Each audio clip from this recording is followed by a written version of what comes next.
ఉంచాలి, ఆయన మీద ఆధారపడాలి, ఆయన అడగాలి. ఈరోజు మనకి లేదు, ఇచ్చేదాకా చూడాలి. విశ్వాసం. రెండోది ఏంటంటే విధేయత. అందుకని ఎఫెసీ 5లో భార్యలారా మీ భర్తలకు అంటే ఒకరిని ఒకరు ఏం చేయాలి? విధేయత. కొన్నిసార్లు అందుకనే అబ్రహాం మాట శారా వినింది, శారా మాట కూడా ఎవరున్నారు చెప్పండి? అబ్రహాం విన్నాడు. విధేయత. విధేయత. ఆయన అన్నాడు, షేక్స్పియర్ అన్నాడు, పెళ్ళైన మొదటి వారం అంతా కూడా భర్త మాట భార్య వింటదంట. మొదటి వారం అంతా. రెండో వారం నుంచి భార్య మాట భర్త వింటాడంట.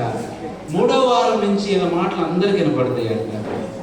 అలా ఉండదండి. విధేయత చాలా అవసరం. ఇది రెండవది. ఒకరికొకరు విధేయత చూపించుకోండి, తప్పులేదు. భార్య అయినంత మాత్రాన నువ్వు నాకు చెప్పాలా అనొద్దు. దేవుడు కొన్నిసార్లు మనకు భర్తలకు ఆలోచనలు భార్యల ద్వారా ఇస్తాడు, అలాగే భార్యకు ఆలోచనలు భర్త ద్వారా ఇస్తాడు. అంటే గుర్తుపెట్టుకోండి, నీ భార్య మాట్లాడుతుందంటే ఓ ప్రభువు నా భార్య ద్వారా మాట్లాడుతున్నాడా? అందుకని అబ్రహాం నీ భార్య అయిన శారా మాట నువ్వు వినాలి. ఇది ఏంటో చెప్పండి. రెండవది విధేయత. ఇద్దరు విధేయత కలిగి ఉండాలి. ఎప్పుడన్నా మేము వచ్చినప్పుడు ఇవి అడుగుతాం, మీరు అప్పచెప్పాలి, సరేనా? రెండవది విధేయత. అందుకని ఆ మధ్య కాలంలో ఆ భార్య బాధపడుతుందంట. ఏమండి, ఆయనేమో వాళ్ళ ఆవిడ్ని పువ్వుల్లో పెట్టి చూసుకుంటున్నాడు, మీరేంటండి నన్ను పువ్వుల్లో పెట్టి చూసుకోవట్లేదు. మా నాన్నతో ఏమన్నారు? పువ్వులో పెట్టి చూసుకుంటా అన్నారు కదా. ఆయన చెప్పాడంట, అమ్మా ఆ పక్కనంటే ఆయన పూలు పెట్టి చూసుకుంటున్నాడంటే ఆయన పూల వ్యాపారం చేస్తున్నాడు కాబట్టి పూలు పెట్టి చూసుకుంటున్నాడు. మనం చేసేదేమో కారం వ్యాపారం. మరి కారంలో పెట్టి చూసుకోమంటే వాడి వద్దులేంటి, మామూలుగా చూడండి. ఒకరు కొన్ని ఉన్నా లేకపోయినా అన్ని రోజులు ఒకలాగా ఉండవు. ఈ రోజు ఉన్నంత ఈ సంతోషం, ఇంతమంది బంధువులు, ఇలాంటి విందు రేపటి నుంచి ఉండదు. మీ ఇద్దరే ఉంటారు.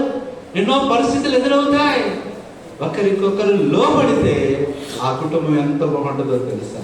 చాలాసార్లు లోబడరు. భర్త అన్నాడంట, అమ్మాయి పాస్టర్ గారు చెప్పారుగా, నేనెవరో శిరస్సు సచ్చినట్టు లోబడి ఉన్నాను. అయ్యా లోబడతానయ్యా, నువ్వు శిరస్సే, కానీ మెడ దగ్గర నుంచి నేనేగా, నేను ఎట్ట తిప్పితే అట్ట తిరగాలనుకుంటా, నేను ఎలా తిప్పితే తల అలా తిరగాలనిందంట. ఇదేంటి చెప్పండి. రెండవది దేవునికి విధేయత. మూడవది మనం చూసినట్లయితే విజ్ఞానం లేదా జ్ఞానంతో నడుచుకోవాలి. ఏంటి విజ్ఞానం అంటే? యోబు గ్రంథం 34వ అధ్యాయము 10వ వచనంలో యోబు అంటాడు, విజ్ఞానము గల మనుషులారా. అంటే విజ్ఞానం కలిగి జీవించాలి. అంటే విజ్ఞానం అంటే జ్ఞానానికి మించింది. ఇంకా చెప్పాలంటే విశ్వజ్ఞానం. చాలా మరి జ్ఞానం కలిగి ఎలా నడుచుకోవాలి, ఎలా జీవించాలి, ఎలా ప్రవర్తించాలో మీరిద్దరు కూడా ఏముండాలంట? విజ్ఞానం. ఆ విజ్ఞానం కూడా ఎవరంటే ప్రభువే. ఆయనే విశ్వవ్యాపి, విశ్వజ్ఞాని ఆయనే. కాబట్టి విజ్ఞానం. చెప్పండి, మొట్టమొదట మీరు కూడా కుటుంబ జీవితంలో మరలా రీబిల్డ్ చేసుకుందాం. మనం పెళ్ళై ఎన్నో సంవత్సరాలైనా ఆ సంతోషాన్ని, ఆనందాన్ని పోగొట్టుకుంటున్నప్పుడు మళ్ళీ రీబిల్డ్ చేసుకోవచ్చు, రెనోవేషన్ చేసుకోవచ్చు కుటుంబ జీవితాన్ని. దేంతో అంటే మొదటిది ఏంటి? విశ్వాసముతో. రెండవది ఏంటంటే విధేయతతో. మూడవది విజ్ఞానం. ఈ రోజుల్లో కుటుంబాల్లో జ్ఞానం ఉండట్లేదు. చూడండి ఎంత పెద్ద ఆఫీసరో తెలుసా ఆయన. ఆ భార్య కూడా కొన్ని కాలేజెస్కి డైరెక్టర్ ఆవిడ, కానీ ఒకరికొకరు మాట్లాడుకోరు. మరి భార్యకి భర్త చెప్పాలన్నా పిల్లలు కూడా లేరు, ఎక్కడో కాలేజీలో హాస్టల్లో చదువుతున్నారు. మరి వీళ్ళిద్దరి మధ్యలో వాళ్ళకు ఉపయోగపడేది ఏంటంటే ఫ్రిడ్జ్. ఆ ఫ్రిడ్జ్ మీద రాసి అంటిస్తారు. భర్త ఏదైనా చెప్పాలంటే రాసి అంటిస్తాడు. అమ్మాయి రేపు ఈ కూర ఉన్నాడు అంటిస్తే ఆమెకి అయితే కేజీ తీసుకురండి అని అంటించింది. ఇది బాగానే ఉంది, జరుగుతూనే ఉంది. ఫ్రిడ్జ్ కాదు మధ్యవర్తి, యేసు ప్రభువు ఉండాలి. ఒకరోజు ఏమన్నాడంటే రాసి పెట్టాడు, అమ్మాయి ఉదయాన్నే 4ంటికి లేపు, నాకు నేను ఆఫీస్కి వేరే క్యాంపుకి వెళ్ళాలి, అది మిస్ అయితే ఉద్యోగం పోద్దని రాసి ఎక్కడ అంటించాడు? ఫ్రిడ్జ్ మీద అంటించాడు. సరే మొత్తానికి ఉదయాన్నే తెల్లవారేసరికి 4 కాదు కదా 8 అయిపోయింది. ఎవరో లేచి కరుస్తున్నాడు, అమ్మాయి 4ంటికి వెళ్ళామన్నాం కదంటే ఆమె ఫ్రిడ్జ్ చూపిస్తుందంట. ఫ్రిడ్జ్ దగ్గరికి వెళ్ళి చూస్తే ఆ వంటించి పెట్టింది ఏమండి 4-5 లేకండి అని. ఇలాంటి అజ్ఞానం, ఉద్యోగం పోయింది, నష్టము. ఈరోజు జ్ఞానం కలిగి, విజ్ఞానం కలిగి చిన్న చిన్న మనస్పర్ధలు వస్తాయి. నా భార్యే కదా అని భర్త అర్థం చేసుకోవాలి. ఏదన్నా అంటే నా భర్తే కదా. ఈరోజు చెప్పండి, ఏం లేదు, విజ్ఞానం అనేది లేదండి ఈరోజు. నేను కూడా మరి ప్రభు సేవకు రాకముందు ఈ లా గురించి ఒక లాయర్గా కొన్ని నేను కూడా ఎదుర్కొంటా వచ్చా కొన్ని సందర్భాలు. ఒక భార్యాభర్త ఎంత ప్రేమతో విజయవాడలోనే ఒక హైలైట్ జరగడం వాళ్ళు తెలుసా. మా చిన్నప్పుడు వాళ్ళని చూసి అనుకునేవాళ్ళు సినిమా యాక్టర్లు కూడా ఇలా ఉంటాయి. ఒకరోజు వాళ్ళు వచ్చారు విడాకుల కోసం లాయర్ గారి దగ్గరికి. మరి ఇంత బాగుంటారు కదా, మీరు ఎందుకు ఇంత అజ్ఞానంగా విడిపోవాలనుకుంటున్నారంటే, అమ్మ వాళ్ళు చెప్పిన ఆ మాట ఏంటో తెలుసా, అమ్మా నువ్వెందుకు నీ భర్తను వదిలిపెడుతున్నావు అంటే ఏమంటో తెలుసా, ఏమనిందో తెలుసా, ఏమండి పెళ్ళైన కొత్తలో ఆయన పేరు శ్రీకాంత్ లాగా ఉండేదంటే, మరి ఇప్పుడు ఎందుకు వదులుతున్నామంటే ఇప్పుడు రజనీకాంత్ లాగా అంటే ఏమి పేరు లేకపోతే నీ భర్తను నువ్వు వదిలేస్తావా, మరి నువ్వెందుకు వదిలిపెడుతున్నావంటే అప్పుడు సన్నగా ఏ రాయి ఆవిడ, ఏ రాయి, ఐశ్వర్య రాయిలా ఉండేది. ఇప్పుడు ఇంకో పెద్ద రాయి అంటే ఎవరాడ, కల్పన రాయి అంట. ఇప్పుడు కల్పన రాయిలా అయిందన్నా నాకు అవసరం లేదు రాయి అంట. నేనన్నా ఐశ్వర్య రాయి కల్పన రాయి కాదు, అసలైన రాయి ఎవరు, యేసు ప్రభువునే రాయి కావాలి. కానీ ఆ రాయి ఈ రాయి ఎందుకయ్యా అంటే జ్ఞానముతో గుర్తుపెట్టుకోండి. ఈ రోజుల్లో నీ భార్య అలా అయ్యిందంటే కారణం ఏంటో తెలుసా, భర్త కోసం ఆలోచించి నిద్ర లేక ఇంట్లో పని చేసి కష్టపడి ఆ థైరాయిడ్ అలాంటి అనేకమైన వచ్చేసి లావైపోయింది నీ కోసమే, అందమంతా పోయింది నీ కోసమే. ఇంట్లో ఎంత సుకుమారంగా పెరిగింది, పెళ్ళయ్యాక ఎన్ని పనులు, అది అర్థం చేసుకోక ఇప్పుడు నువ్వు అందంగా లేవే అంటే ఎంత అజ్ఞానం. అలాగే భర్తలు కూడా ఎందుకు అలా అయిపోతున్నారు చెప్పండి.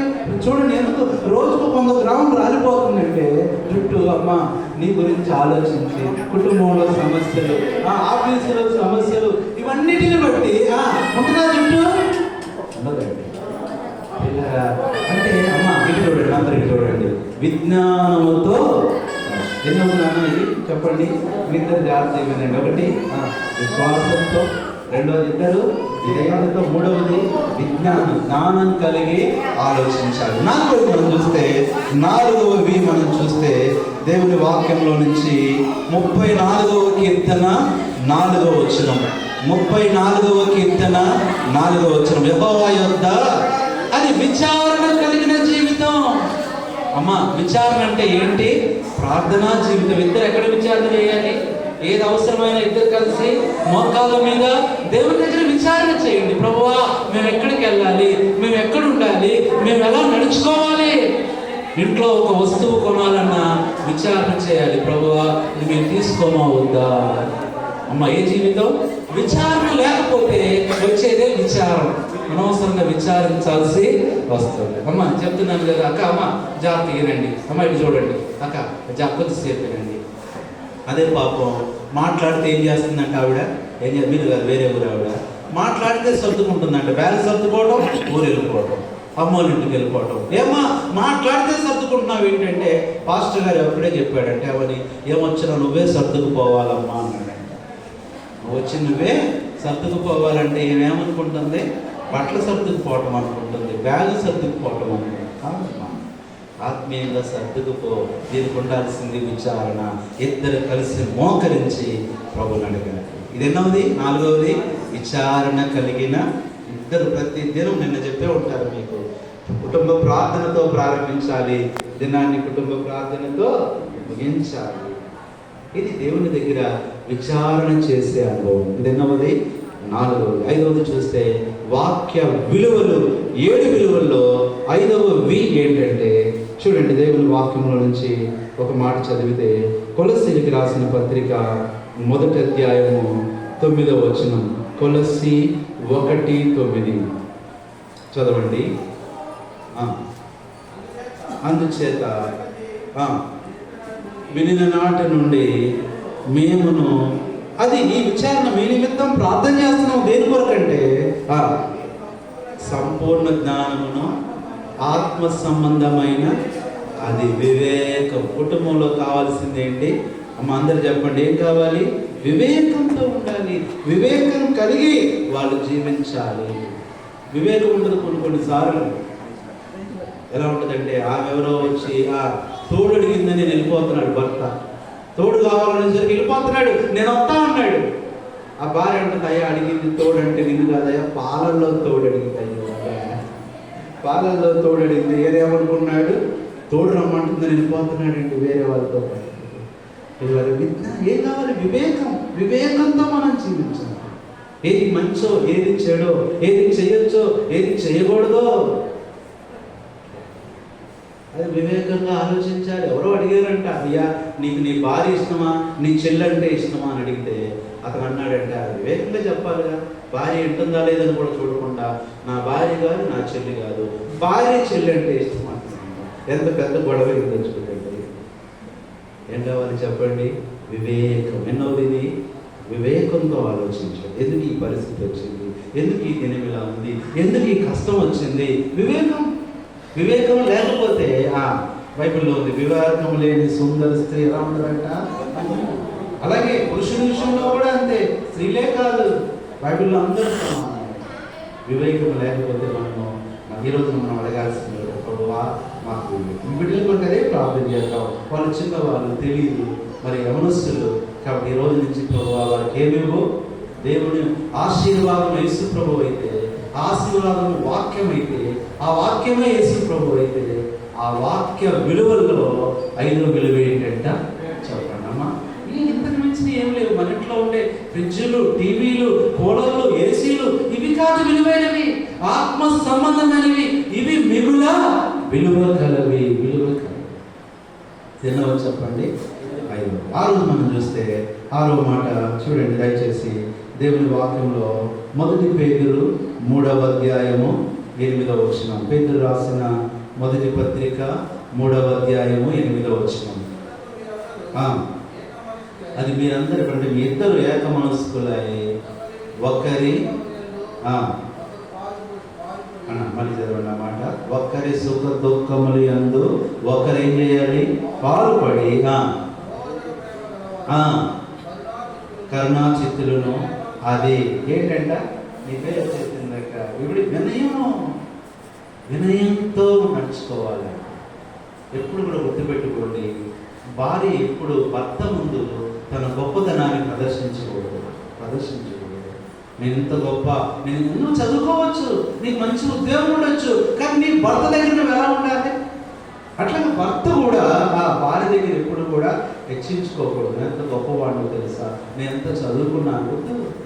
నీ భార్య దగ్గర నువ్వు తగ్గించుకో వినయంగా, నీ భర్త దగ్గర నువ్వు తగ్గించుకో. ఎందుకంటే మీరిద్దరు ఒకే శరీరం కాబట్టి. అదే అంటున్నాడు, వివేక మనస్కులై వినయ మనస్కులు కలిగి. వినయ మనస్సు, వినయం కలిగిన స్వభావము బైబిల్లో ఎన్నో ఉన్నాయి. వినయ భయభక్తులు, వినయ విధేయతలు ఏంటి? ఎన్నోది? 6వది చెప్పండి. అన్నీ వీలే, చక్కగా అన్నీ వీలే అన్నమాట. ఇదంతా చక్కగా రాసుకొని ఉపయోగం చేసుకో. వినయం కావాలి. వినయం అనేది ఏం చూపిస్తుందంటే తగ్గింపు, హంబుల్నెస్, మీక్నెస్, ఒబీడియన్స్. ఎంత బాగుంది. కాబట్టి ఇదేమో చెప్పండి ఎంత బాగుంది. మనసుకు కావాలి. 7వ చివరి మాట మనం చూస్తే 7వ ఎందుకంటే 8వ కింద రెడీ అయిందంట. కాబట్టి 8వ ఏంటి చూడండి, చెప్పకుండానే చెప్పేస్తాను. కాబట్టి 7వది మనం చూస్తే 7వ అదేంటంటే వీటన్నిటిని బట్టి ఇప్పుడు కుటుంబ జీవితంలో వారు ఏం పొందుతారంటే, రోమీయులకు రాసిన పత్రిక 8వ అధ్యాయము 37వ వచనం. రోమా 8:37 చదవండి. రోమా 8:37.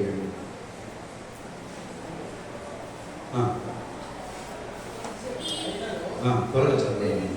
అది మనల్ని ప్రేమించిన వాని ద్వారా మనం వీటన్నిటిలో అది అత్యధిక విజయం.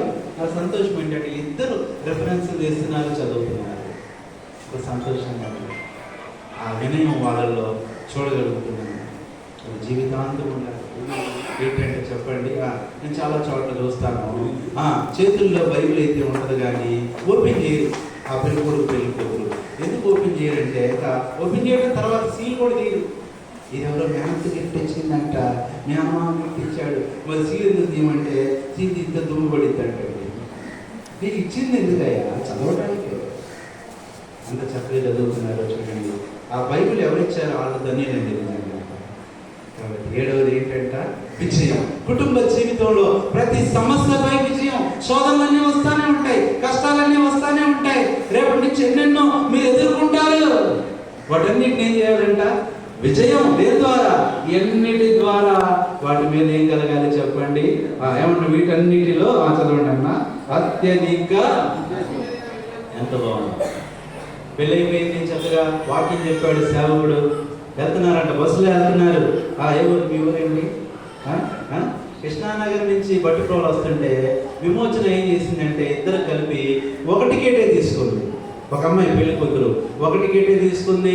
ఆ తర్వాత చెకింగ్ స్క్వాడ్ వచ్చారు, జనాల దగ్గర ఆపారు, ఫైన్ వేస్తారు. పెళ్లి కొడుకు 500. ఏమయ్యా కొత్తగా పెళ్ళి అయింది కదా, ఎందుకు నా భార్య తీసుకుంటుంది అనుకున్నానంటే ఆమె దగ్గరికి వెళ్తే ఏమండి భార్య వెళ్తుంది ఏక శరీరం అని చెప్పాడు పాస్టర్ గారు.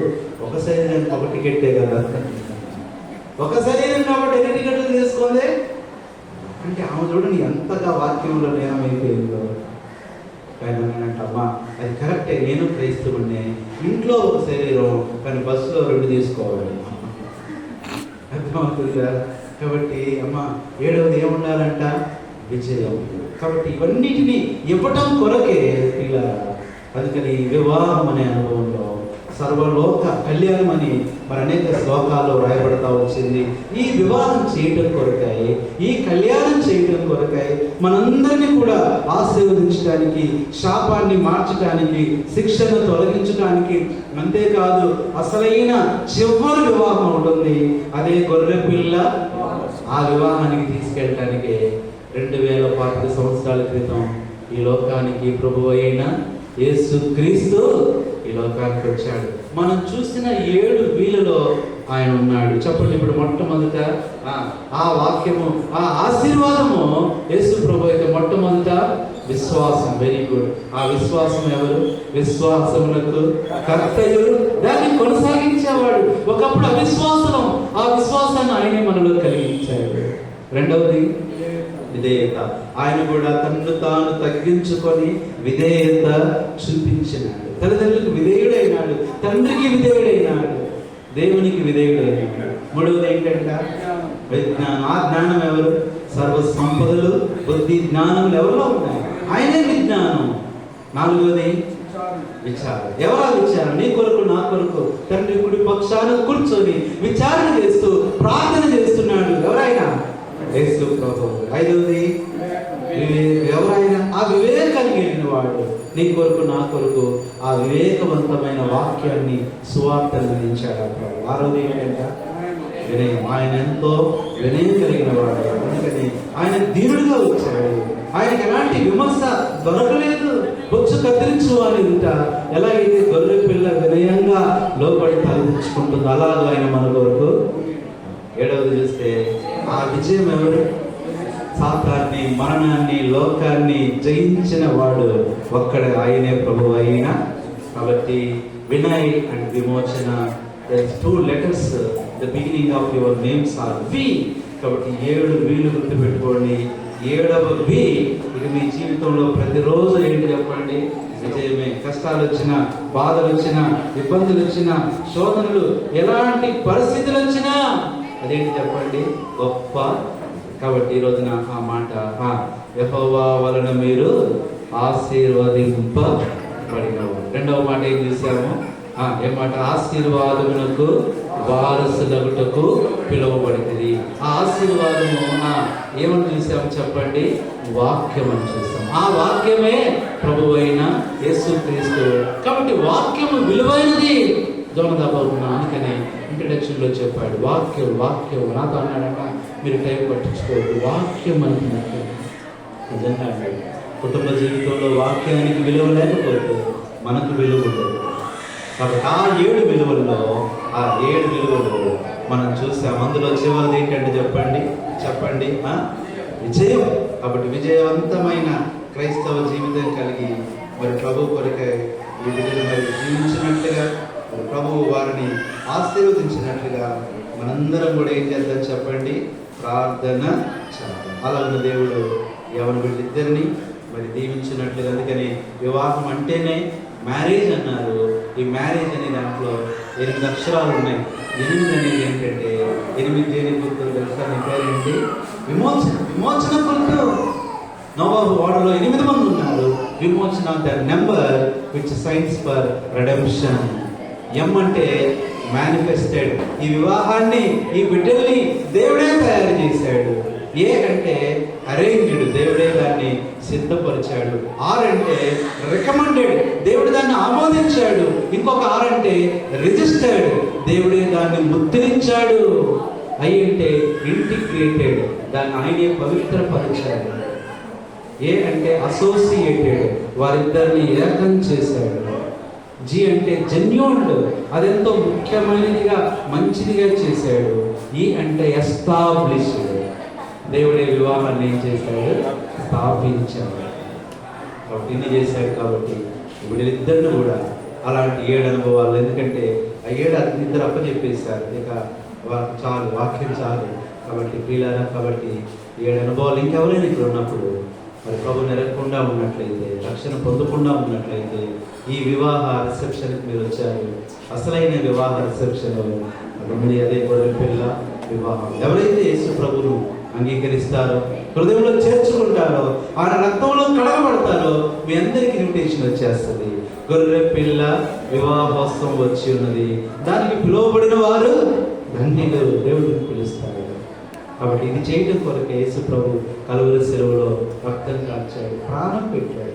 నిన్ను ఆయన ప్రదానం చేసుకొని, నిన్ను వివాహం చేసుకొని యుగ యుగాలు దేవుడు నీతో ఉండటానికే ఆ గొప్ప త్యాగాన్ని యేసు ప్రభు చేశాడు. ఇంకెవరైనా ప్రభుని ఎరగిన వారు ఇక్కడ ఉంటే, చాలా మంది బంధువులు వచ్చారు. యేసు అంటే ఏదో అనుకుంటున్నావేమో. యేసు అంటే 2 అక్షరాలే. ఏ అంటే ఏదైనా, సు అంటే సులువుగా చేసేవాడు. ఏ అంటే ఏదైనా, అక్కడ ఏదైనా పెట్టుకో. ఏ కష్టమైనా, ఏ బాధ అయినా, ఏ పరిస్థితి అయినా, ఏ ఇబ్బంది అయినా, సు అంటే సులువుగా. ఆ యేసుని జీవితం అంగీకరించు. ఈ బిడ్డల యొక్క రిసెప్షన్ డే మీ జీవితంలో సాల్వేషన్ డే అవ్వాలి. అందుకనే ఈ ప్రయాస, ఎంత క్రయం చెల్లించే మీటింగ్. అలాంటి కృపతో దేవుడు వారిద్దరిని ఆశీర్వదించి దీవించి, నిజంగా చెప్పబడినట్లుగా ఆశీర్వాదమునకు వారసులగినట్లుగా దేవుడు వారిద్దరిని సిద్ధపరచుగాక ప్రార్థన చేసుకున్నాం. మరి దేవుడి సేవ జోన్ గారు వచ్చి మిగతా సమయాన్ని నడిపిస్తారు. అలాంటి కృప మరి వారిద్దరికి ప్రభువు అనుగ్రహించుగాక. ఇచ్చారు. అంతేకాదు ఎంతో సంతోషం. ఈ కుటుంబం కొలుసు వెంకట సుబ్రహ్మణ్యం అన్న, అక్కులన్న, చెంచుల శ్రీలక్ష్మి అక్క, ప్రిస్కిల్లక్క, అలాగే గోపి, స్వర్ణకుమారి, మరి చిన్న బిడ్డ సామర్థ్య, విమోచన, వినయ్, వీరి కుటుంబాలను బట్టి, వీరిని బట్టి ఎంతో ప్రేమతో మీ అందరికీ హృదయపూర్వక వందనాలు. ఈ కుటుంబం కొరకు కూడా ప్రార్థన చేయాలని కోరుకుంటున్నాను.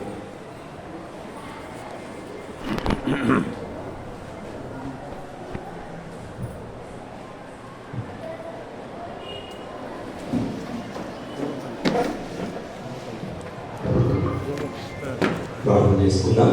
వాక్యము వారి జీవితంలో ఫలించినట్లుగా ప్రార్థన చేస్తారు దేవసేవకులు. ఆ తర్వాత ఒకరిద్దరు దేవసేవకులు ప్రార్థన చేస్తారు. మనకు